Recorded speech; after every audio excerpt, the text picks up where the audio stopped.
Tanah Makam Leluhur. Tarian Para Mayat Part 3. Setelah hampir beberapa puluh menit kami berjalan, aku kini seperti menyusuri jalanan yang lebih sempit.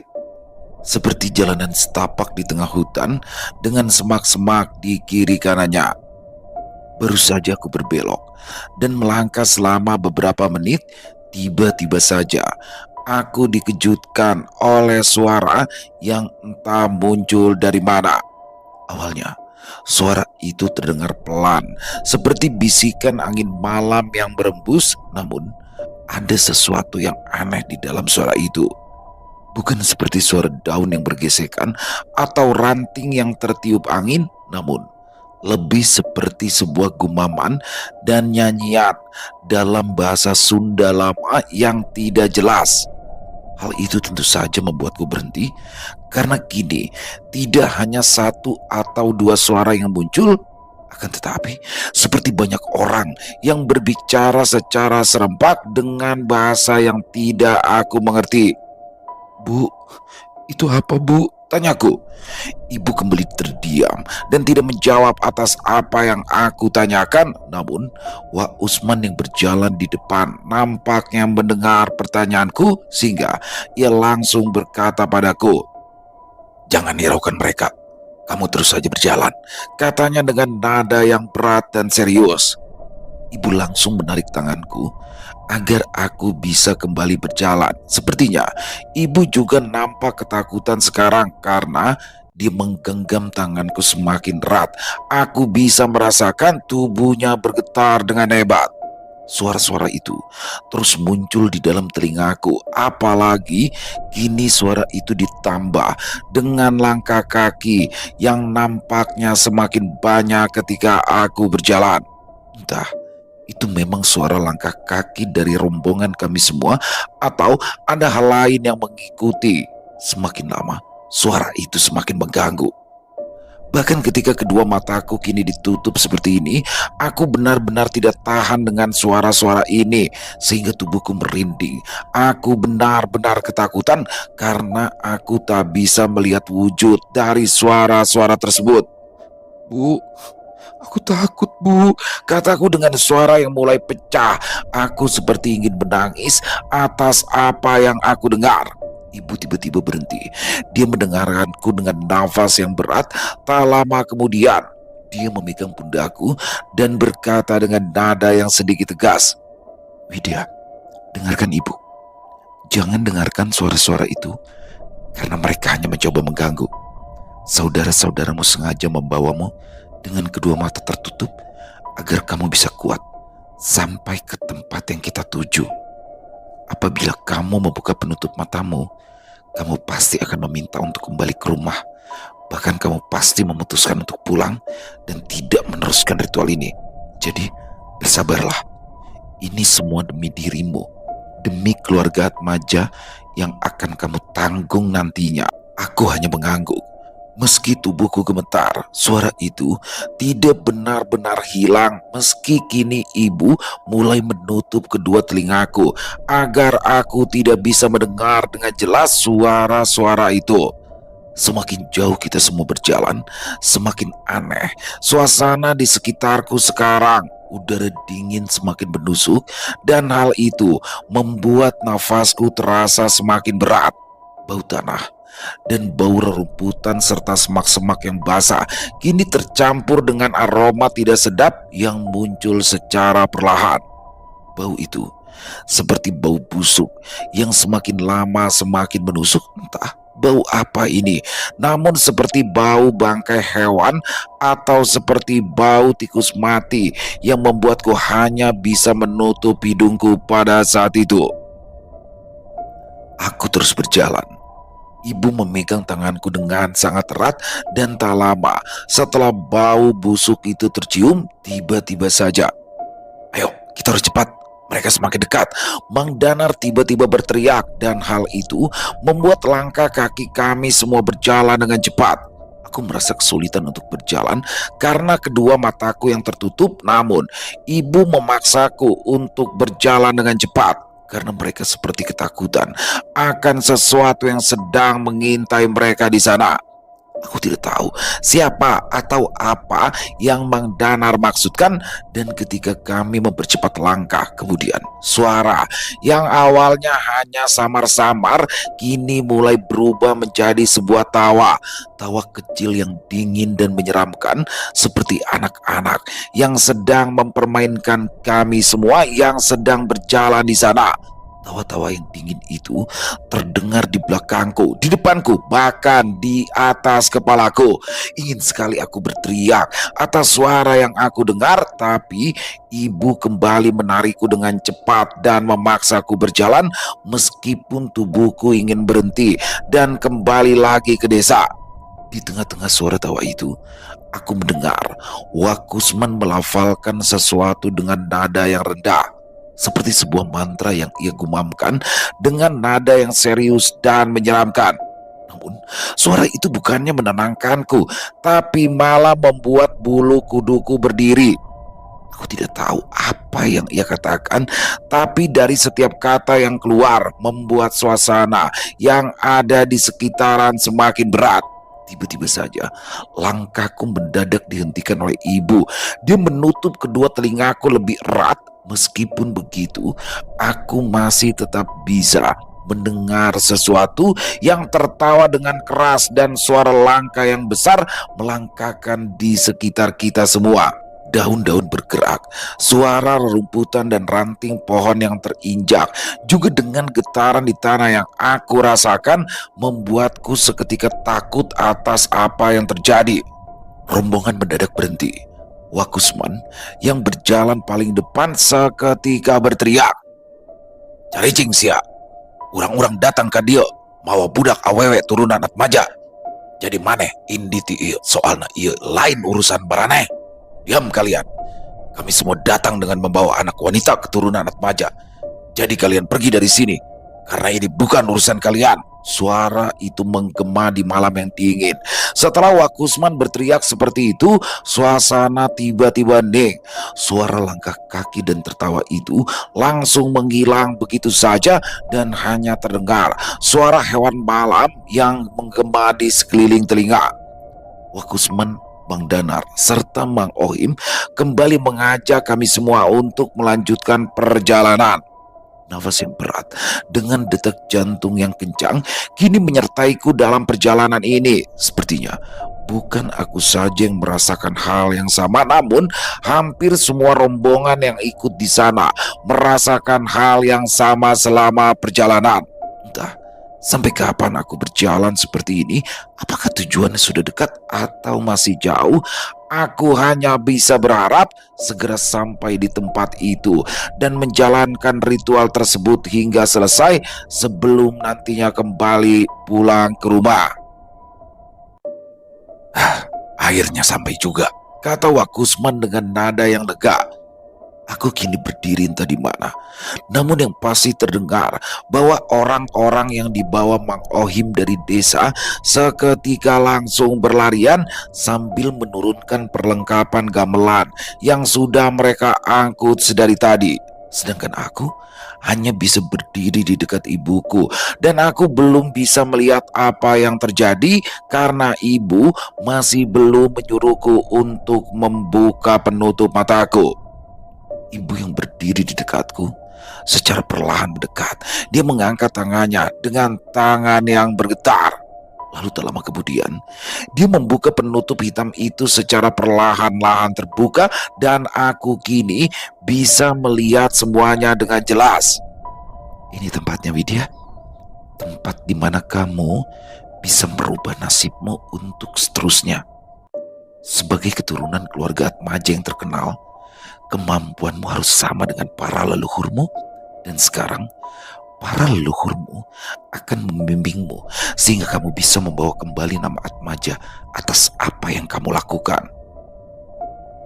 Rupanya Kini aku berdiri di tengah pemakaman keluarga yang luas, sebuah pemakaman yang tua ditutupi lumut serta tanaman liar, bahkan beberapa di antaranya hampir runtuh karena usia, sehingga terkesan bahwa pemakaman ini adalah pemakaman yang sudah ada dari zaman dahulu. Namun bukan hanya itu yang membuatku ketakutan dan bingung atas semua yang terjadi sekarang. Di tengah-tengah kebingungan yang melanda, karena aku tak bisa mencerna semua informasi yang masuk ke dalam otakku pada saat itu, aku terkejut karena Wakusman, Mang Danar, dan Mang Ohim tiba-tiba berjalan ke arah kegelapan dengan peralatan yang mereka bawa. Mang Ohim yang membawa salah satu lentera tiba-tiba menunjuk ke beberapa tempat, dan di sana ada sebuah makam yang batu nisannya dia simpan kembali setelah tadi ia bawa ke rumah pada saat kita makan malam sebelum ritual ini berlangsung.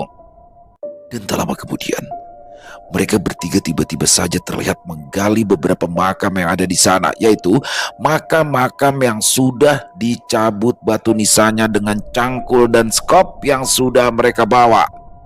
"Bu, apa yang sedang mereka lakukan?" kataku dengan nada yang bergetar. Ibu tidak langsung menjawab. Dia hanya tersenyum sambil melirikku selama beberapa detik sebelum akhirnya dia kembali melihat saudara-saudaraku yang sedang menggali makam itu dengan ekspresi yang dingin. Mulutnya terus bergumam seperti sedang membaca sesuatu, namun aku tidak mengetahui apa yang ibu baca. Dan tak lama kemudian sesuatu terjadi di salah satu makam yang ada di sana. Mang Danar yang menggali makam di sebelah kiri terlihat berteriak untuk meminta bantuan, sehingga Wakusman dan Mang Ohim yang ada di sana segera berlari dan masuk ke dalam makam yang sudah digali. Mereka semua mengangkat satu tubuh manusia yang tertutup oleh kain kafan yang nampak lapuk. Dan tak lama mereka mengangkatnya dan menyimpannya di sebuah tempat yang agak luas di tengah-tengah pemakaman. Terhitung ada sekitar 6 makam yang digali di sana, dan semua tubuhnya diangkat kembali dan disimpan di tengah-tengah pemakaman secara melingkar. Aku hanya bisa terdiam. Perasaan mual bercampur jijik langsung terasa olehku. Aku bahkan membuka mulut dan menunduk perlahan sembari mengeluarkan sesuatu yang naik ke atas tenggorokanku. Jujur, aku tidak tahu semua ini. Ada apa dengan mereka semua dan apa yang sebenarnya terjadi padaku sekarang? Sepanjang malam ini aku melalui berbagai hal yang tidak masuk di akal, seperti makan malam dengan batu nisan yang membuatku mual, mendengar mereka mengobrol dengan mantra-mantra yang aneh, juga perjalanan ke tempat ini dengan suara-suara menyeramkan. Dan ini adalah puncak dari semua itu yang membuatku hanya bisa menggelengkan kepala sambil menatap mereka yang fokus mengangkat mayat dan membawanya ke tengah-tengah makam. Namun ibu nampaknya tahu akan hal itu, bahkan mungkin seluruh keluargaku mengetahui atas apa yang terjadi di sini. "Lihat," kata ibu sambil menunjuk ke arah tubuh-tubuh yang kini tergeletak melingkar di tengah-tengah pemakaman. "Itu leluhurmu, leluhur ibu.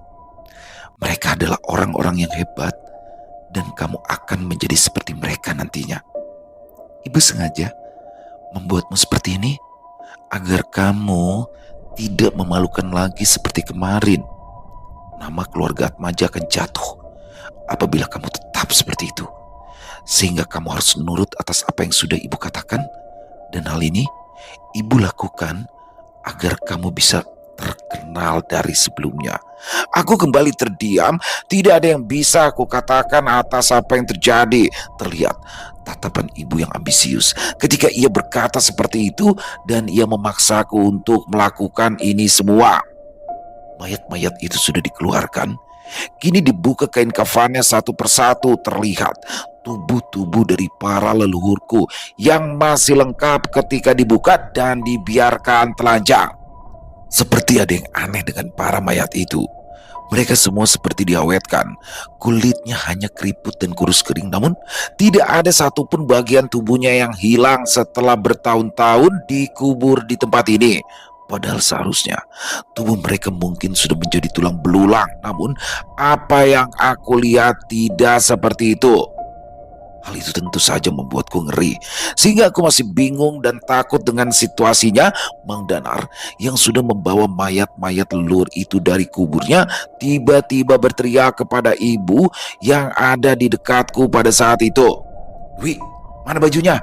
katanya dengan nada yang keras. Ibu seketika langsung menepuk pundakku. Dia membalikkan badannya dan mengambil sebuah tas ransel yang ada di belakang kita semua. Dia membuka ransel itu dan membawa satu set pakaian penari jaipong di tangannya. Lalu tak lama kemudian, dia memberikannya padaku sambil berkata, "Pakai itu sekarang. Kamu tidak perlu malu dengan tubuhmu yang telanjang di depan keluargamu sekarang. Ganti dengan baju itu di tempat ini."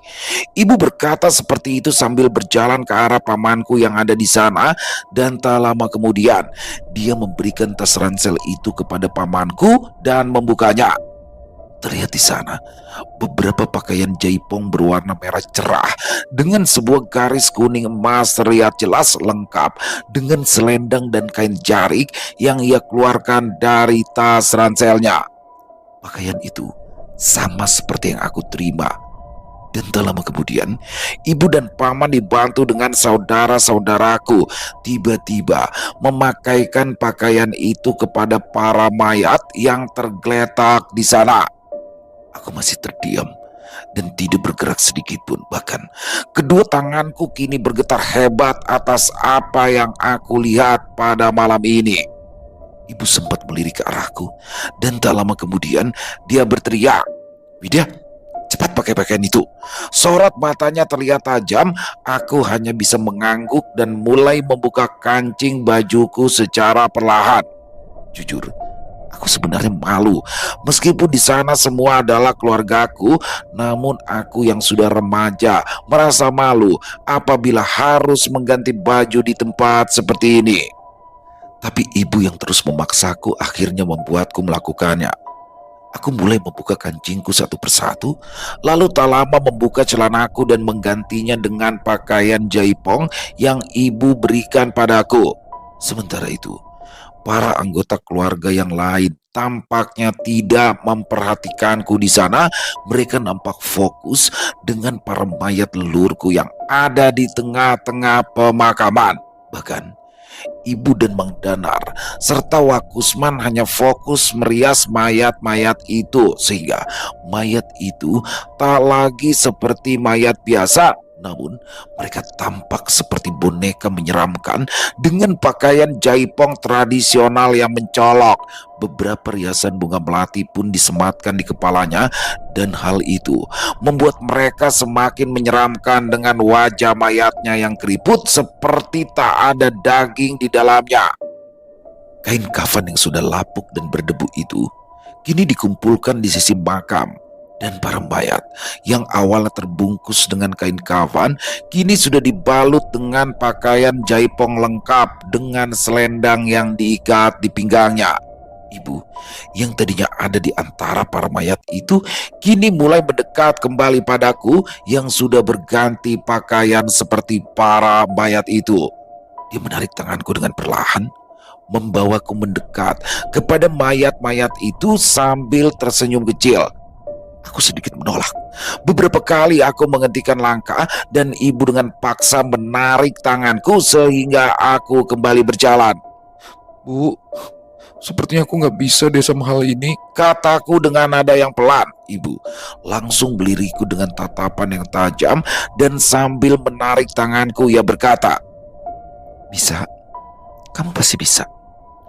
Karena ibu juga melakukan hal yang sama pada saat itu. Dan kamu tahu kan bagaimana terkenalnya ibu sebagai keturunan keluarga Atmaja." Salah satu tangan ibu tiba-tiba menunjuk ke arahku. Tatapannya terlihat serius dengan sorot matanya yang tajam. "Pokoknya kamu harus nurut sama ibu." Ibu berbicara seperti itu sambil mendorong tubuhku ke tengah-tengah para mayat yang mengelilingiku pada saat itu. Aku kini bisa melihat dengan jelas wajah-wajah mereka yang terpejam dengan riasan para penari jaipong yang membuat mereka tampak menyeramkan. Berdiri di sana, diam di tengah-tengah mereka, kata ibu dengan nada yang sedikit tegas. Aku hanya bisa mengangguk sambil berdiri di antara mayat itu. Wajahku benar-benar pucat. Aku hanya bisa memainkan kedua jari di tanganku sambil melirik ke arah para mayat itu. Mang Danar, Wak Usman serta Mang Ohim secara tiba-tiba meninggalkanku dan berjalan ke arah belakang. Mereka semua berjalan ke arah gamelan yang sudah disiapkan sebelumnya di tempat itu. Ada yang duduk di depan saron, bonang, gong, serta rebab. Mereka seperti terbiasa dan tidak ada rasa takut yang mereka perlihatkan ketika melakukan hal ini. Tak lama kemudian, ibu kembali berkata padaku, "Kita akan segera memulai ritual ini, dan ketika para saudara memulai memainkan gamelan di sana, segeralah kamu menari, nak." "Tapi Bu, aku takut," kataku dengan nada bergetar. Ibu kembali menatapku dengan tatapan yang tajam. Dia mendekat pada aku, melewati para mayat yang mengelilingiku. "Jangan takut, Widya," katanya dengan nada yang pelan, namun penuh dengan tekanan. "Mereka semua adalah keluargamu. Bahkan kamu bisa melihat bahwa ada nenekmu di sana. Mereka akan memberkatimu. Mereka bisa memandumu agar kamu bisa menjadi yang terbaik." Ibu yang langsung memegang kedua tanganku memaksaku untuk memegang selendang yang terpasang di pinggangku dengan kedua tangannya.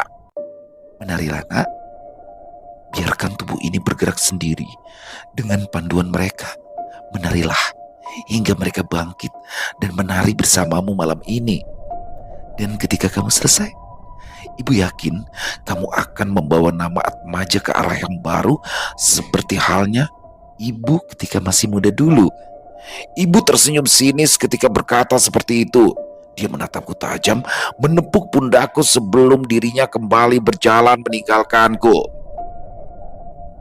Baru beberapa langkah ia berjalan, dia kembali menoleh ke arahku dan kembali berkata sambil menunjukku, "Dan satu lagi, Widya, jangan buat kesalahan, karena hal itu akan membuat semua leluhurmu marah hingga akan menimbulkan bencana bagi kita semua," katanya dengan nada suaranya yang tiba-tiba berubah menjadi lebih dingin.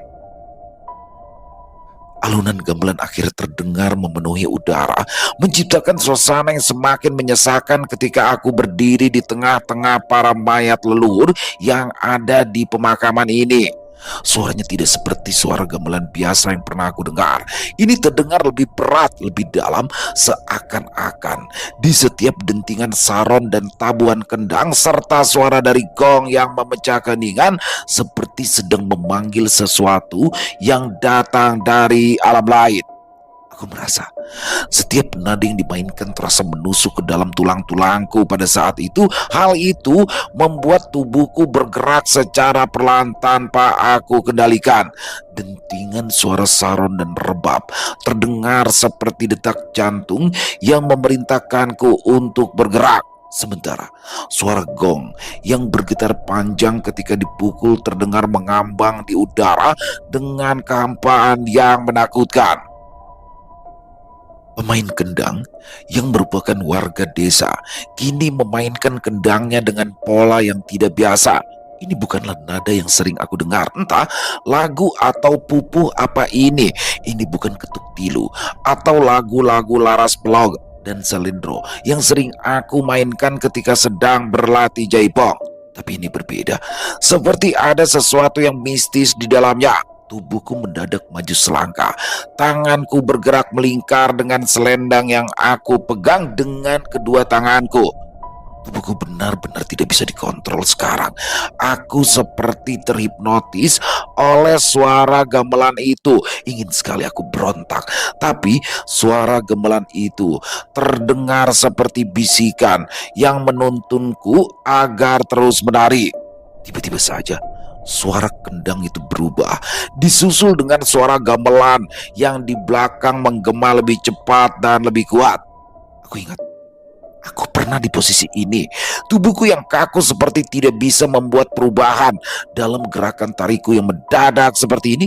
Tapi entah mengapa, tubuhku yang bergerak tanpa kendali kini mulai bergerak lebih cepat mengikuti irama. Tubuhku rupanya bisa mengikuti polanya sekarang. Meskipun aku masih ingin berontak dan ingin kembali menguasai kembali tubuhku yang bergerak sendiri, namun aku seperti tak bisa melakukannya. Aku mendengar ibu sedikit berteriak di ujung sana. Dengan mata menatap tajam ke arahku, dia mengangkat kedua tangannya dan mendekatkannya ke arah mulut, mencoba untuk memaksimalkan teriakannya agar terdengar di antara suara gamelan yang memenuhi tempat itu. Ikuti iramanya, Widya. Jangan memaksakan dirimu keluar dari alunan gamelan itu. Biarkan tubuhmu menari hingga semuanya selesai. Dan apabila kamu takut, tutup matamu sekarang. Beberapa detik setelah ibu berteriak seperti itu, suasana yang aku rasakan berubah mendadak. Ada angin dingin berhembus entah dari mana. Aku ketakutan di tengah-tengah tubuhku yang menari tanpa henti, di tengah-tengah para mayat leluhurku. Aku mempunyai firasat buruk tentang ini. Dan benar saja, di tengah-tengah tarian itu terdengar suara tulang-tulang yang dipaksa bergerak yang kini menyatu dengan dentingan saron, dan hal itu membuat irama itu terdengar tidak wajar. Apalagi kretek, kretek, tepat di bawah sana aku melihat mayat-mayat leluhurku tiba-tiba saja bergerak, lehernya yang kaku bergerak, dan itu membuat nafasku mendadak berat. Aku ingin berontak dan lari dari sana, namun tidak bisa. Tubuhku terus menari tanpa henti, dan aku hanya bisa menatap mereka dengan tatapanku yang pucat. Seketika aku langsung menutup kedua mataku karena tidak ada yang bisa aku lakukan. Alunan gamelan yang terus terdengar tidak memberikanku kesempatan untuk melarikan diri dari mayat-mayat leluhurku yang secara perlahan bergerak. Apalagi ketika suara gong berdentum panjang seperti tanda bahwa ada sesuatu yang bangkit. Karena aku merasakan sendiri bagaimana tulang-tulang para mayat itu saling beradu di tengah-tengah tubuhnya yang kaku. Suara gamelan yang aku dengar kini berubah lagi. Irama kendang mendadak terdengar lebih keras, apalagi ketika kedua mataku tertutup. Tubuhku bergerak dengan pola yang semakin rumit, seperti ada sesuatu yang aku ikuti di depan sana. Karena gerakan ini baru aku rasakan sekarang, dan ibu tidak sama sekali mengajarkan gerakan ini ketika aku menari bersamanya. Bagus, teruskan, kata Wakusman yang memerintahkan kepada Mang Ohim dan para pemain gamelan yang ada di belakangnya. Jujur, aku ingin berteriak pada saat itu. Aku yakin mayat-mayat itu kini sudah berdiri dan mengelilingiku. Mereka seperti sedang mengajariku untuk menari dengan sempurna. Namun di dalam pikiranku dipenuhi oleh rasa takut yang semakin dalam. Aku bisa merasakan suara nafas yang berat di sekelilingku, dan suara nafas itu terdengar serak seperti seseorang yang berjuang untuk menarik udara di sekitarnya ke dalam paru-parunya yang sudah kaku. Aku juga mendengar bunyi sesuatu seperti kain yang diseret di atas tanah. Tanpa perlu melihat dengan kedua mataku, aku yakin bahwa mereka sudah bangkit sepenuhnya. Mereka bergerak dengan cara yang tidak manusiawi, seperti boneka yang ditarik dengan tali. Namun entah bagaimana, seperti ada harmoni dalam gerakan mereka. Mereka seakan-akan mengikuti alunan gamelan yang terus menggema. Bahkan beberapa kali mereka seperti sedang memperhatikanku dan membantuku untuk bergerak agar lebih luas dan sesuai dengan irama gamelan yang ada. Tanganku terasa basah oleh keringat dingin, dan lama-kelamaan tubuhku juga mulai lelah. Namun gamelan itu tidak berhenti. Suara kendang semakin keras, menciptakan ritme yang memaksaku untuk terus bergerak, dan tiba-tiba saja Aku merasa ada sesuatu tepat di depan wajahku. Nafasnya yang berat dengan aroma tanah basah dan bau busuk yang menyengat membuatku ingin membuka mata. Namun seketika aku teringat peringatan ibu sehingga aku hanya bisa menahan. Meskipun kini rasa takut menjalar ke setiap ujung tubuhku, tanganku terus bergerak. Tubuhku memutar secara perlahan mengikuti pola tarian yang asing. Aku mendengar ada sesuatu yang mendekat, bukan hanya di depanku saja, namun di sekelilingku sekarang. Sebuah tangan dingin seketika menyentuh pinggangku pada saat itu. Aku bisa merasakan bagaimana tangan itu begitu kurus, seperti hanya kulit dan tulang, memegang pinggangku dan membimbing gerakanku. Jujur, aku ingin berteriak, tapi tak ada suara yang bisa keluar dari tenggorokanku. Dan di saat yang bersamaan, tiba-tiba saja, "Widya, biarkan tubuhmu bagian dari irama itu. Jangan biarkan mereka tahu kalau kamu ketakutan," kata ibu yang berteriak lagi dengan nada yang lebih keras. Aku memejamkan mataku lebih erat, mencoba mengabaikan segala sesuatu di sekitarku kecuali suara gamelan. Dentuman gong menggema panjang, mengguncang udara malam setelah aku menari hampir selama 20 menit, membuat tubuhku berhenti sejenak di tengah tarian yang telah menguras seluruh energiku. Apa ini akhir dari ritual? Gumamku. Tubuhku berhenti, namun aku masih belum bisa untuk mengontrolnya. Tiba-tiba, sesuatu kembali terjadi, dan hal itu terjadi tepat ketika aku memutuskan untuk membuka mataku karena aku menganggap jika semuanya sudah berakhir. Aku benar-benar syok karena ketika aku membuka mata, aku melihat sesuatu tepat di depan mataku sekarang yang membuatku benar-benar ketakutan. Para mayat yang merupakan leluhurku kini berdiri mengelilingiku dalam lingkaran yang sempurna. Aura kematian yang mereka perlihatkan begitu pekat sehingga udara di sekitarku terasa berat. Bau busuk menyengat dengan campuran tanah basah dan daging membusuk di setiap mayat yang aku lihat. Mata mereka terlihat kosong. Kebanyakan hanyalah rongga gelap yang menatap lurus ke arahku. Beberapa dari mereka masih memiliki sisa bola mata yang menggantung di wajahnya dengan urat-urat kecil yang masih menempel seperti benang. Kulit mereka kini jelas terlihat, apalagi aku berdiri di tengah-tengah mereka. Kulit-kulit itu menghitam dan penuh lubang yang sudah terkelupas. Terlihat jaringan otot yang hampir mengering dengan belatung yang merayap lambat di dalam tubuh mereka. Beberapa mayat di sana tampak lebih tua, terlihat tengkorak-tengkorak yang dibalut oleh kulit membentuk sebuah senyuman yang aneh di wajahnya. Aku benar-benar takut, jantungku langsung berdetak kencang. Bahkan keringat dingin kini membanjiri tubuhku. Aku ingin pergi dan berlari ke arah ibu dan saudara-saudaraku yang lain. Namun, tepat ketika aku ingin bergerak, entah dari mana asalnya, aku mendengar kembali suara gamelan yang muncul dari dalam kegelapan. Suara itu bukan dari suara gamelan yang dimainkan oleh para warga desa. Namun kali ini berbeda.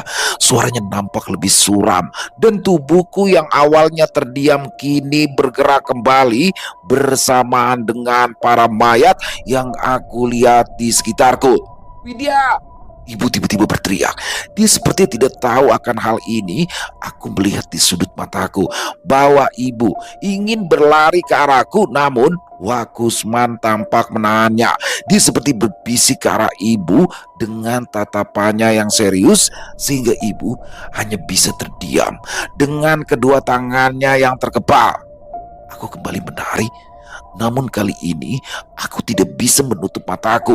Aku hanya bisa menatap mereka dengan setiap gerakan tarian yang tidak bisa aku kontrol.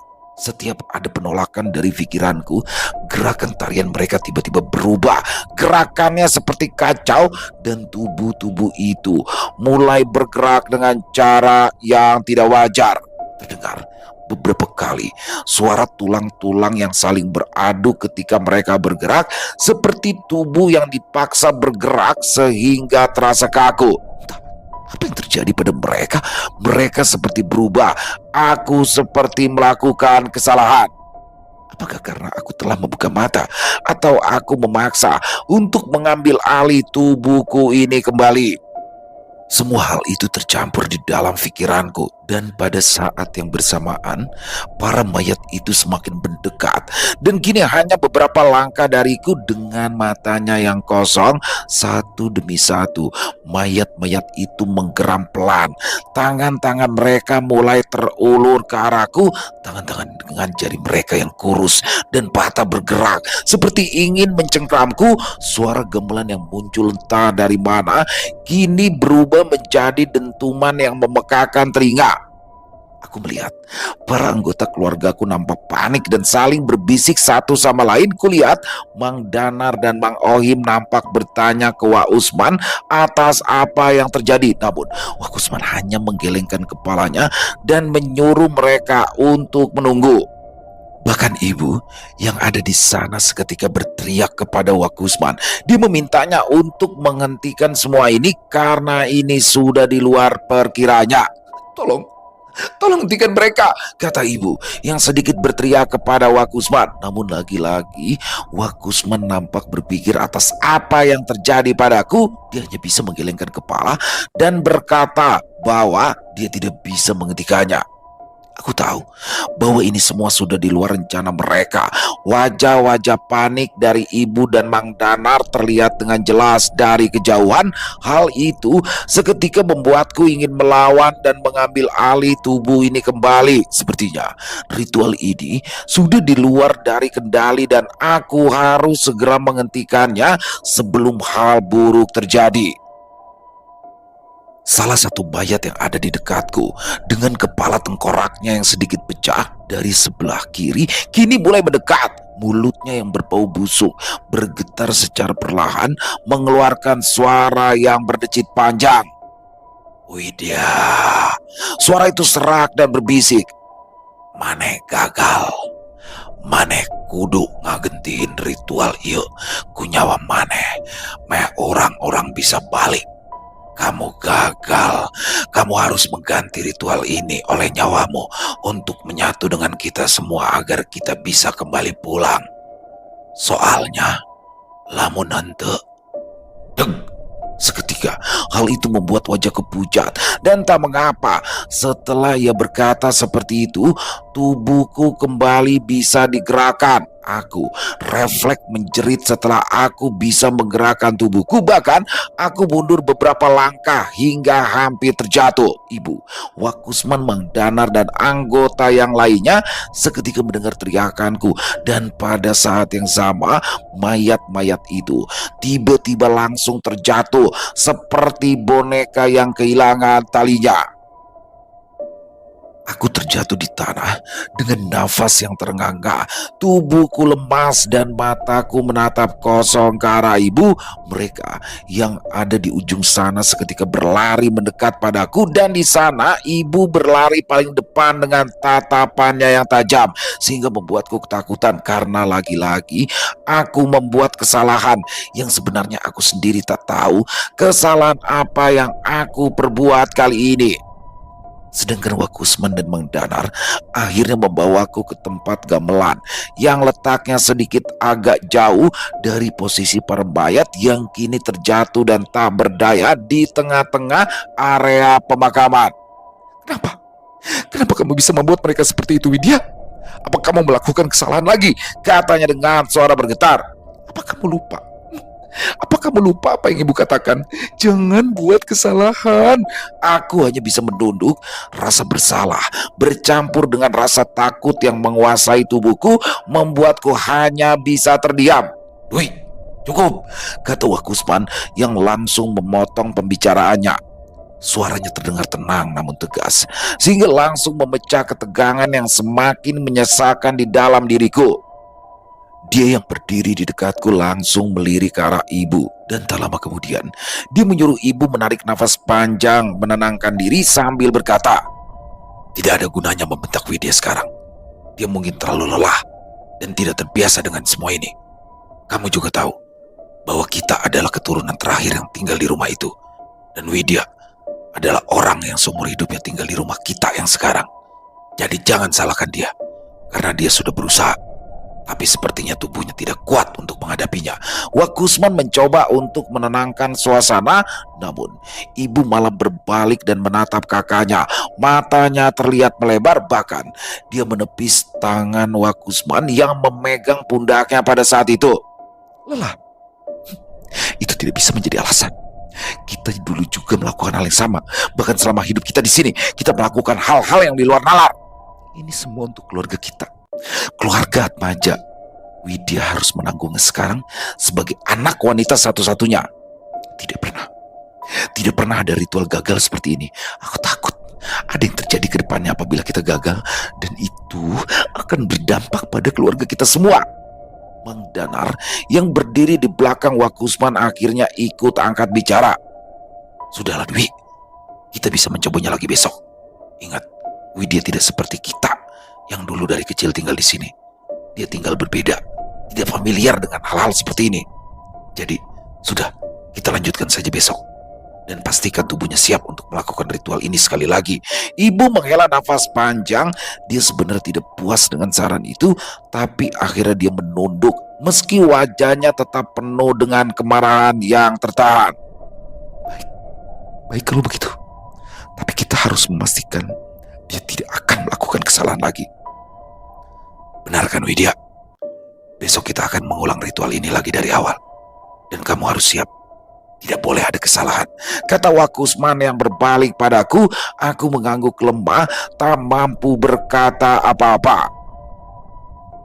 Mang Ohim yang sedari tadi ada di belakang kami semua bersama para warga yang memegang gamelan, kini secara perlahan maju. Kalau misalkan seperti itu, kita harus segera membereskan ini semua. Dan mayat-mayat ini harus dikembalikan lagi ke tempatnya sebelum fajar. Lebih baik Neng Widya pulang dan beristirahat. Biarkan kita semua saja yang membereskannya. Kalau masalah di perjalanan, Neng Widya nggak perlu lagi ditutup matanya.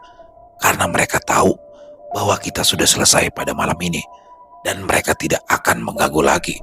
Wak Kusman hanya mengangguk dan tak lama ia menatap kami semua dan berkata bahwa kami akan pulang untuk beristirahat. Akhirnya, aku, Ibu, Wak Kusman dan Mang Danar berjalan pulang ke rumah. Suasana di perjalanan terasa hening. Setelah kegagalan ritual tadi, bahkan suasana menjadi lebih tegang dari sebelumnya. Meskipun tidak ada suara tawa yang membuatku ketakutan, namun tetap saja aku merasa tegang atas kondisi ibu dan dua saudaranya yang berjalan bersamaku pada malam ini. Aku hanya bisa menatap punggung ibu yang berjalan di depanku. Aku juga masih merasa takut dan bersalah atas apa yang terjadi, namun aku tidak punya keberanian untuk mengucapkan apapun. Wajah ibu yang sebelumnya penuh amarah kini terlihat kosong, seperti ada sesuatu yang menghantui hatinya pada saat itu. Sementara itu, di belakang kami semua, Mang Ohim dan beberapa warga lainnya tetap tinggal di pemakaman untuk mengurus mayat-mayat itu. Suasana pemakaman kini terasa gelap ketika kami akan pergi, dan hanya ada satu titik cahaya dari Mang Ohim yang sedang membereskan gamelan bersama dengan para warga. Namun, entah mengapa, ketika aku pulang, ada sesuatu yang aneh terasa olehku.